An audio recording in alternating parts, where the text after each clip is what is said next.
Chosen ones, too many people make out that the narcissist is this infamous being that can cause all this devastation to someone's life and pain and misery, and they can inflict such damage to someone's life and they don't see any repercussions.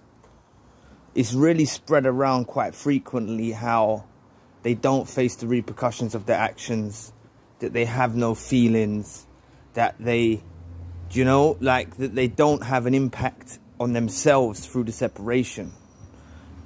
But you have to understand one thing: they are in severe pain from the separation. You have to take it back to basics. What you think the separation, because of you're trying to deal with this as a rational human being, an empath, a chosen one. You're trying to deal with this situation and you're thinking it's because of A, B and C. But you have to understand that the reason for the end of the relationship was not because of that. It was not because of what they projected at you. You have to get that they've projected a lot of negative energy your way, so you're in a bit of a brain fog and you're left confused into why they've done this. But I've mentioned in other videos how they've possibly done this, they've inflicted this because they suffered injuries through the relationship. So they saw the relationship crumbling. They saw your supply getting withered. They saw it. It's not that they got bored with you, they used you up and threw you out. It's that they felt endangered. They didn't feel as safe, you know.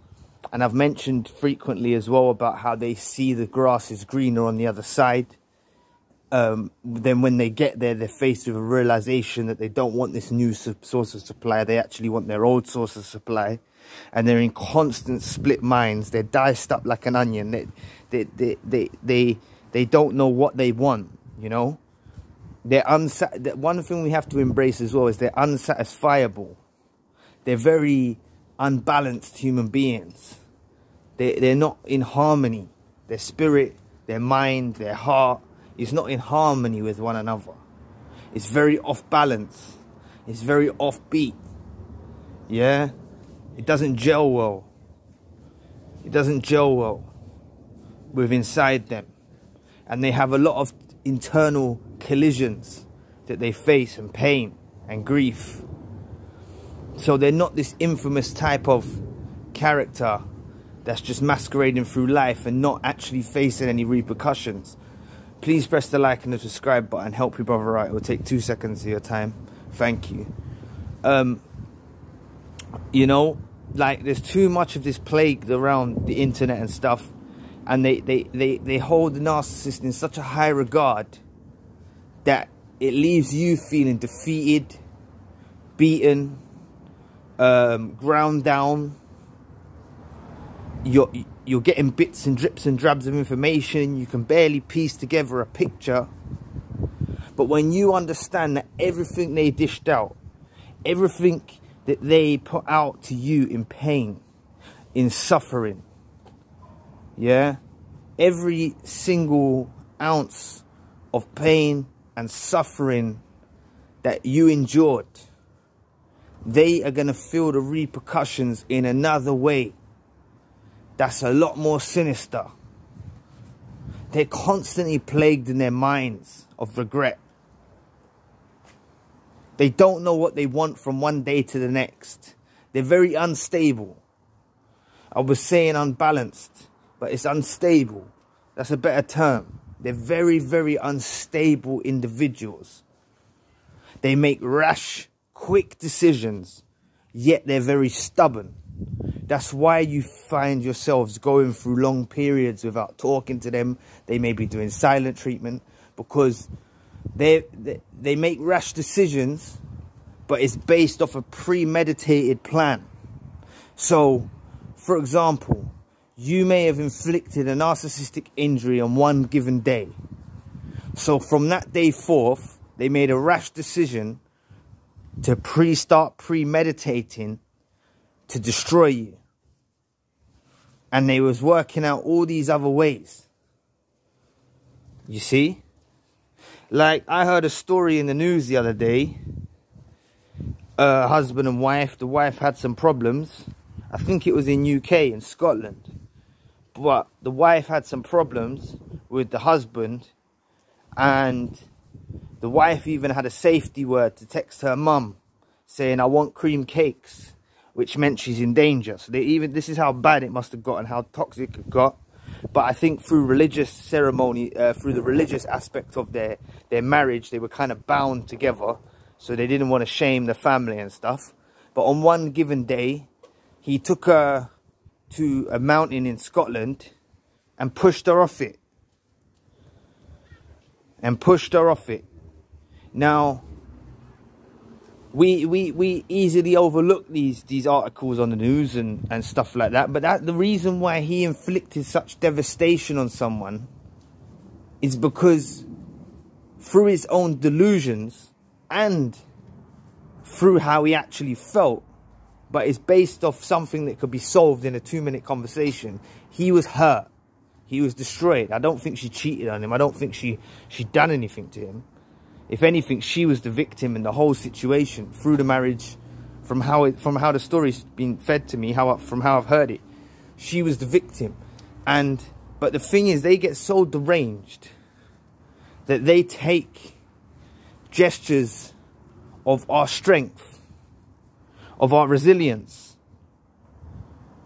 of our mirroring, and they take this stuff, because these are our defenses, our natural defenses. They take this stuff and it scars them deeply.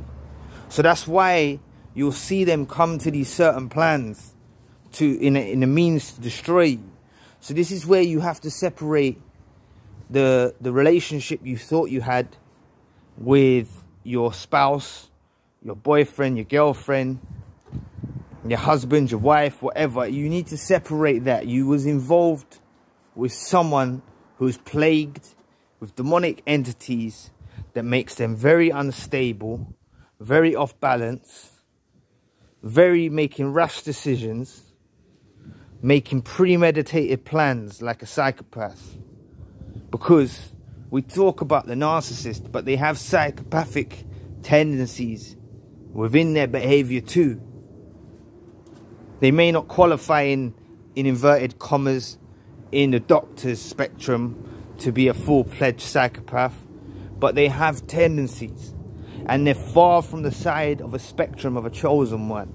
We're on the complete opposite end as an empath, someone who radiates with light, someone who radiates with love. Yeah, but we always people look at us like a soft touch, like we're a free loving hippie waving our flower. It's not that, you know. It's God and the universe has bestowed us gifts that keeps us away from harm's way and keeps us away from danger. That's why we're able to unearth the worst possible thing out of these individuals.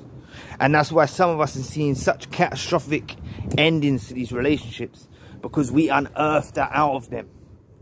You have to understand that they was masquerading through life with artificial light. They didn't want this to come to the surface, but it was bubbling up and bubbling up and bubbling up and bubbling up, and finally it just boiled over. They couldn't contain it.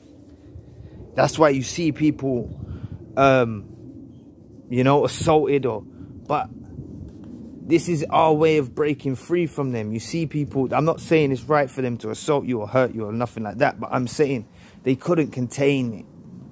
So they went out for the attack. Just like that story I brought up. He went out for the attack. But that woman now will be in a better place. God willing, she's in a better place now. Because maybe God knew, or the universe knew, that she was never going to separate from him. And this is why I mentioned to you lot, God and the universe knows us better than we know ourselves. And sometimes his will is hard for us to rationalize and understand. But maybe he enabled and allowed things to take place for us to learn a very harsh lesson. It's not harsh, but it's a loving lesson. It's out of love, because it's his way of guiding us to understand that these individuals are not our divine counterparts. They're not who we're meant to be with. Yeah. They're counterfeit soulmates sent our way for our destruction and devastation. But God stood back and allowed it to take place and let it roll out for the years, because they were slowly destroying themselves, and it was slowly shaping us to the person that we're destined to be in the future. You know? And once you've separated from these individuals for good, you'll take a dramatic turn. You'll go through your grieving process, but you'll start to get your strength back about you. You'll start to get your youth back about you. Your skin will look different. You'll start to feel better. I know you'll go through a period of when you're down, yeah? But if you embrace it, your friends will start saying, this is how you used to be when you was younger. You know? Family members will see a difference in you. You may still miss them to some degree. You may still be craving connection, human connection and stuff like that. You may still be craving that. But that will dissipate. Like that will subside, because you need to see the true value of being alone for a period of time, rolling solo. Yeah. As I mentioned, numerous people have mentioned in the comments, some of them have started writing books, some of them have started making music, some of them have started, I've seen the comments, I read the comments, and people have found their craft. They've found what they want to do. Some of them are singing songs. They found something that they want to do. They're writing poetry. They're doing certain things and becoming established in their field. You know? That's what they're doing. So take time. I'm not saying this stuff happens overnight, but Rome wasn't built in a day. And I know that's very cliche, but you got to understand, you endured some severe traumatic experiences, but there was a divine intervention that was taking place which was bestowing you blessings. You see, the narcissist is never going to rationalize these blessings. They can't see the blessings. They didn't see you with a blessing. They didn't see you're the blessing till now. You have to break from any illusion that they've painted out to you, that they've moved on with a new source of supply and they're very happily ever after. You have to see through the veil and see it's all a ruse. Yeah, it's all deceit. That's what it is. You can't fall victim to that. See through the veil. Stop checking their social media. Enforce no contact by stop checking their social media. Yeah. They'll regret it. They won't find someone like you. You have to base it down to the old, just on a human level now. Separate the narcissist, separate the demonic entities. Just on a human level, when you spend time around someone, there's a bond that is created. Yeah.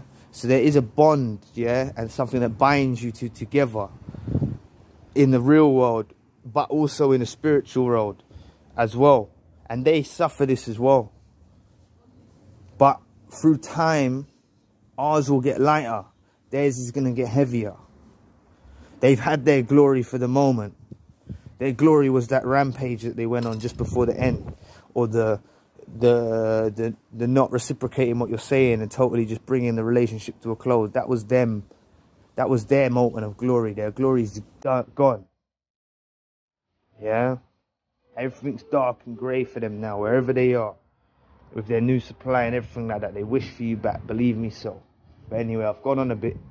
Please press the like and the subscribe button. And if you want a one-to-one session, the link for that is in the description box. So I'll catch you all soon. Peace.